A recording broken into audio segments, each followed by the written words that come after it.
ಇತ್ತ ದಕ್ಷಿಣ ಕನ್ನಡದಲ್ಲಿ ಬಿಜೆಪಿ ಅಭ್ಯರ್ಥಿ ಅಬ್ಬರದ ಪ್ರಚಾರ ನಡೆಸ್ತಾ ಇದ್ದಾರೆ.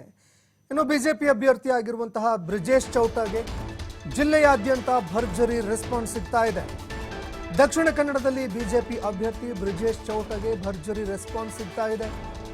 ಅದೇ ರೀತಿಯಾಗಿ ಬಿಜೆಪಿ ಅಭ್ಯರ್ಥಿಯಾಗಿರುವ ಬ್ರಿಜೇಶ್ ಚೌಟಾ ಲೋಕಸಭೆ ಅಖಾಡದಲ್ಲಿ ಗೆಲುವಿನ ಭರವಸೆ ವ್ಯಕ್ತಪಡಿಸಿದ್ದಾರೆ. ವಿಕಸಿತ ದಕ್ಷಿಣ ಕನ್ನಡ ಜಿಲ್ಲೆಯನ್ನ ಆಗಿಸೋದಕ್ಕೆ ನಾನು ಪ್ರಯತ್ನ ಮಾಡ್ತೀನಿ, ಯುವಕನಾಗಿ ಹೊಸ ಬದಲಾವಣೆಯನ್ನ ತರ್ತೀನಿ ಅಂತ ಬ್ರಿಜೇಶ್ ಚೌಟಾ ಮಾತನಾಡಿದ್ದಾರೆ.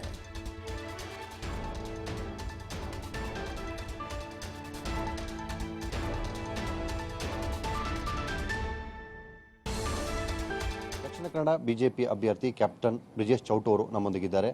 ಚುನಾವಣಾ ತಯಾರಿಯ ಬಗ್ಗೆ ಅವರು ಈಗ ನಮ್ಮೊಂದಿಗೆ ಮಾತನಾಡಿದ್ದಾರೆ. ಸರ್, ಮೊದಲ ಬಾರಿಗೆ ತಾವು ಪ್ರತಿಷ್ಠಿತ ಕ್ಷೇತ್ರವೊಂದರ ಅಭ್ಯರ್ಥಿಯಾಗಿ ಕಣಕ್ಕಿಳಿತಾ ಇದ್ದಾರೆ, ಇದರ ಬಗ್ಗೆ ಏನು? ದೊಡ್ಡ ಒಂದು ಹೆಮ್ಮೆಯ ಮತ್ತು ಸಂಭ್ರಮದ ಮತ್ತು ಅದರ ಜೊತೆಗೆ ಒಂದು ಜವಾಬ್ದಾರಿಯುತವಾದಂಥ ಒಂದು ಸಂದರ್ಭ ಇದು. ನನಗೆ ತುಂಬ ಖುಷಿ ಆಗ್ತಾ ಇದೆ ಸನ್ಮಾನ್ಯ ಪ್ರಧಾನಮಂತ್ರಿ ನರೇಂದ್ರ ಮೋದಿ ಅವರ ನೇತೃತ್ವದ ಭಾರತೀಯ ಜನತಾ ಪಾರ್ಟಿಯ ಅಭ್ಯರ್ಥಿಯಾಗಿ ಇಡೀ ವಿಶ್ವ ನೋಡ್ತಾ ಇರುವಂಥ 2024ರ ಚುನಾವಣೆಯಲ್ಲಿ ಸ್ಪರ್ಧಿಸಲಿಕ್ಕೆ ಸಿಕ್ಕಿರುವಂಥ ಅವಕಾಶ ನನ್ನ ಪೂರ್ವಜನ್ಮದ ಪುಣ್ಯ ಅಂತ ನಾನು ಭಾವಿಸ್ತಾ ಇದ್ದೇನೆ.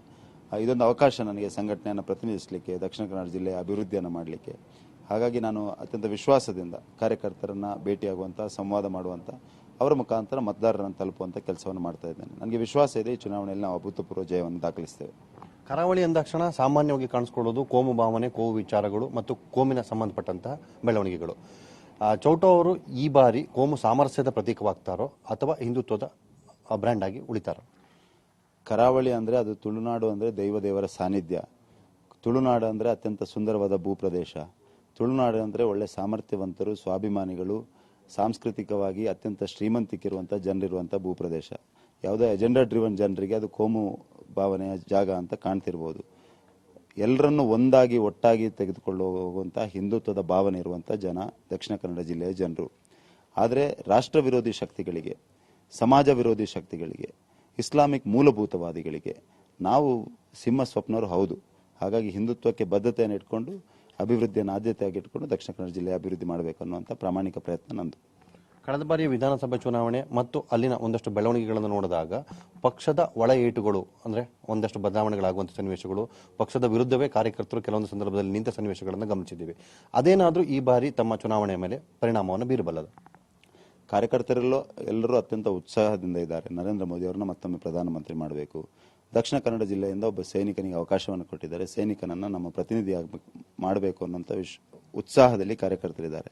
ಮತದಾರರು ಅಷ್ಟೇ ಉತ್ಸಾಹದಲ್ಲಿದ್ದಾರೆ. ಒಬ್ಬ ಯುವಕನಿಗೆ ಅವಕಾಶ ಸಿಕ್ಕಿದೆ, ಒಬ್ಬ ಸೈನಿಕನಿಗೆ ಅವಕಾಶ ಸಿಕ್ಕಿದೆ. ನರೇಂದ್ರ ಮೋದಿಯವರ ಕಲ್ಪನೆಯ ವಿಕಸಿತ ಭಾರತ ಸಾಕಾರ ಆಗುವಂಥ ಕಾಲಘಟ್ಟದಲ್ಲಿ ನಾವಿದ್ದೇವೆ. ಎಲ್ಲರೂ ಒಂದಾಗಿ ಒಟ್ಟಾಗಿ ಈ ಬಾರಿ ನಾವು ನರೇಂದ್ರ ಮೋದಿ ಅವರನ್ನ ಅತ್ಯಂತ ದೊಡ್ಡ ಬಹುಮತದಲ್ಲಿ ದಕ್ಷಿಣ ಕನ್ನಡದಲ್ಲಿ ಗೆಲ್ಲಿಸ್ತೇವೆ.